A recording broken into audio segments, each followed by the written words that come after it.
വടകരയിൽ സ്കൂൾ അധ്യാപികമാർ പ്രതികളായ വൻ MDMA പണമിടപാട് കേസിലെ അന്വേഷണം പ്രത്യേക അന്വേഷണ സംഘം വിപുലീകരിച്ചു.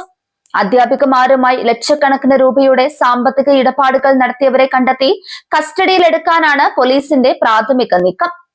ലഹരി വ്യാപാരത്തിന് പിന്നിൽ വൻ ശൃംഖല തന്നെ പ്രവർത്തിക്കുന്നുണ്ടെന്ന സംശയത്തിലാണ് പോലീസ്.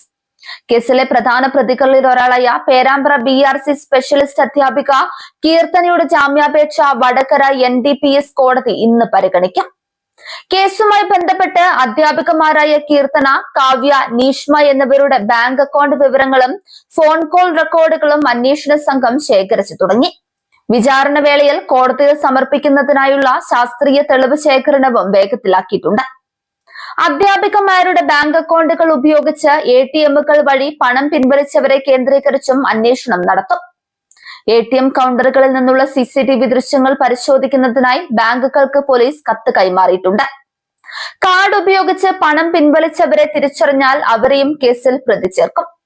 നിലവിൽ ആയിരക്കണക്കിന് ഫോൺ കോളുകളാണ് സൈബർ സെല്ലിന്റെ സഹായത്തോടെ പോലീസ് വിശകലനം ചെയ്യുന്നത്.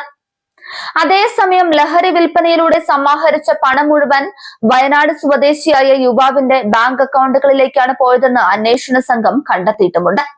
ലഹരി മരുന്നിന്റെ പ്രധാന മൊത്ത വിതരണക്കാരനാണ് ഇയാളെന്നാണ് പോലീസിന്റെ നിഗമനം. ഇയാളെക്കുറിച്ചുള്ള നിർണായക വിവരങ്ങൾ ലഭിച്ചിട്ടുണ്ടെന്നും സൈബർ സെല്ലിന്റെ സഹായത്തോടെ ഉടൻ പിടികൂടാനാകുമെന്നും അന്വേഷണ ഉദ്യോഗസ്ഥർ വ്യക്തമാക്കി.